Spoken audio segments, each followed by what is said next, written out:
Hello, everyone. So, to start with, let me tell you, I'm very nervous about this. Everybody's like, you're a yoga instructor, right? You get in front of people all the time. That's different. They pay to hear what I have to say. They're there for a reason. And so I was talking to one of my other yoga instructors the other day, and she said, just do the power pose. And then 3 times in the last week, people have told me, just do the power pose. So here's my power pose. Wonder Woman, right? So it's a weekday morning, and your alarm goes off early. You open your eyes, and immediately your brain starts thinking about all the things you have to do today. You roll out of bed and you begin to get ready for your day, maybe taking a shower, getting dressed, grabbing some coffee and breakfast on the way out the door. You then head into work, and in the background you have music or a podcast playing, and you're thinking about what color to paint the bathroom, or what did your kid get into last night, or again, what you have to do all day long. You arrive at work and you settle into your office, you open up your email, and you're going through your inbox, and all of a sudden your phone rings on your desk. So you reach over and you answer it, and as you're talking to that person on the other end, you're busy typing that email back, right? Sitting here at the desk, and you look up and someone's in your office door, and your phone's vibrating across the desk with those unanswered texts, and you're feeling just a little stressed, and you think, it's only 8:15, how long is this day going to be?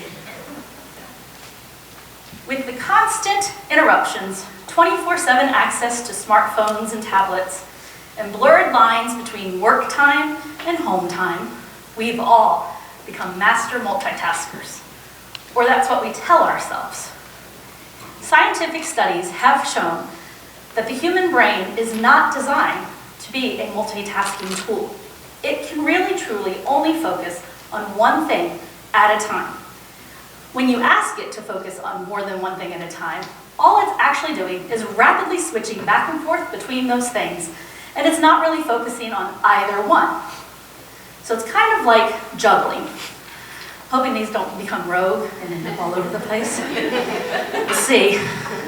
So when you have one to juggle, it's pretty easy, right? You can keep that ball in the air pretty easily.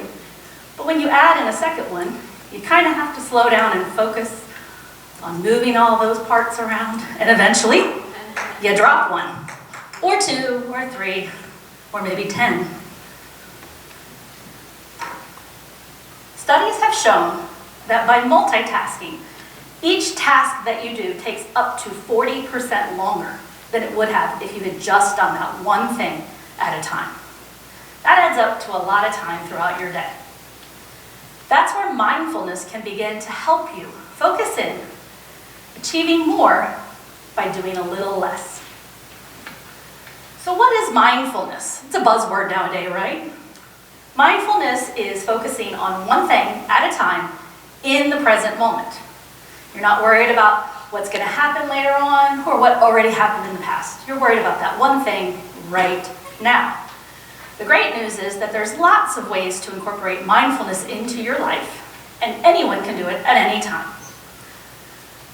It can be hard to focus our attention on one thing at a time nowadays when there is so much to do and so many distractions.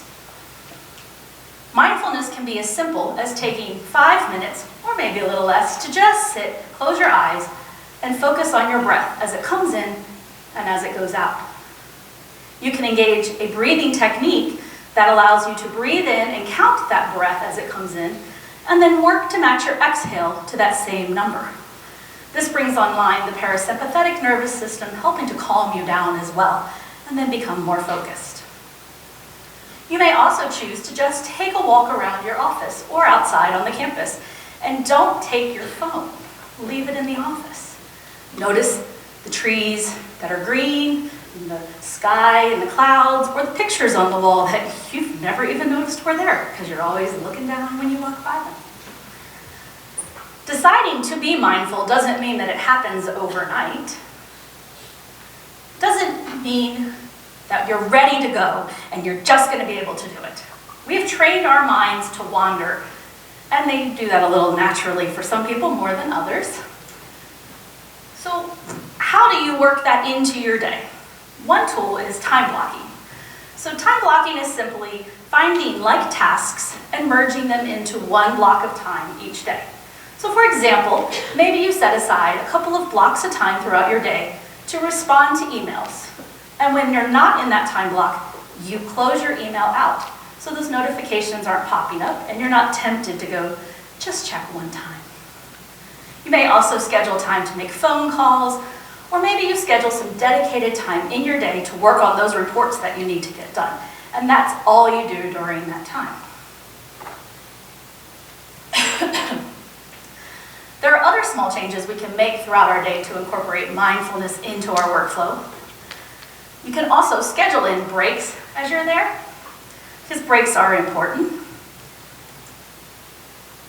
You can also consider turning off or silencing types of notifications that you receive.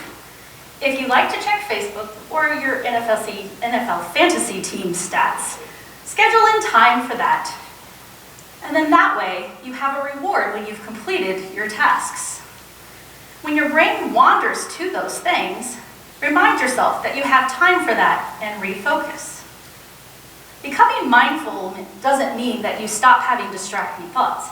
It means that when you have those distracting thoughts, you acknowledge them, you realize that you're doing it, and you refocus back on the task at hand, allowing that there will be time for that at a later time.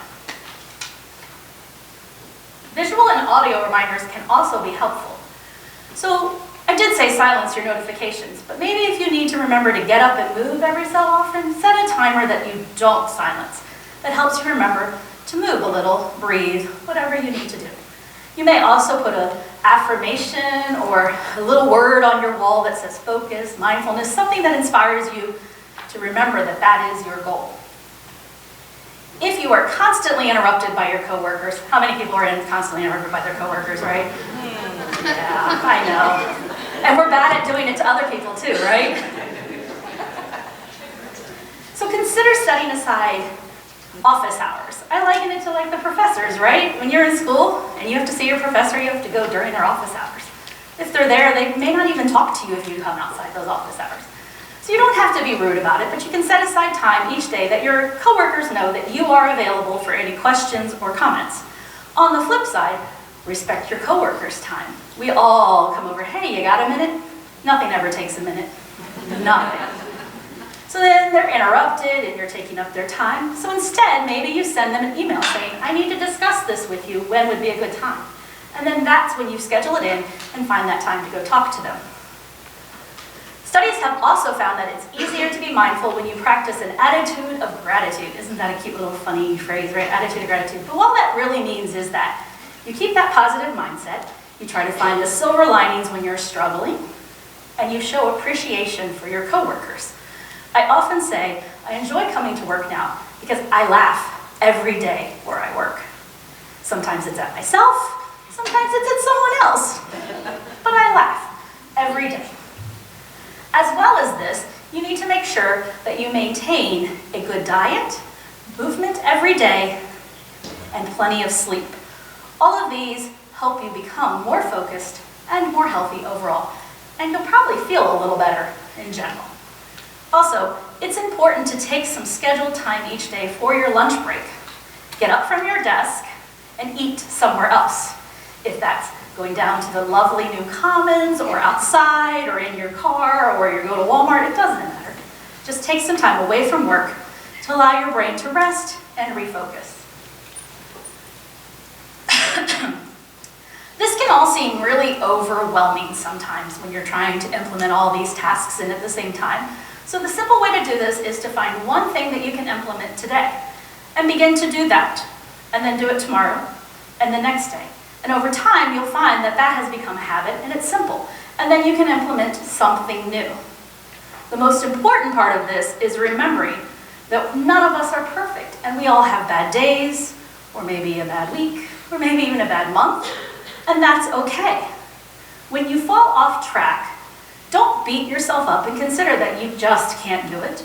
Remind yourself that tomorrow is a new day, or this afternoon's a new hour, and begin again, implementing back in. I hope that you're able to take some of these mindfulness tips and install them into your day, slowing down to achieve more. Thank you.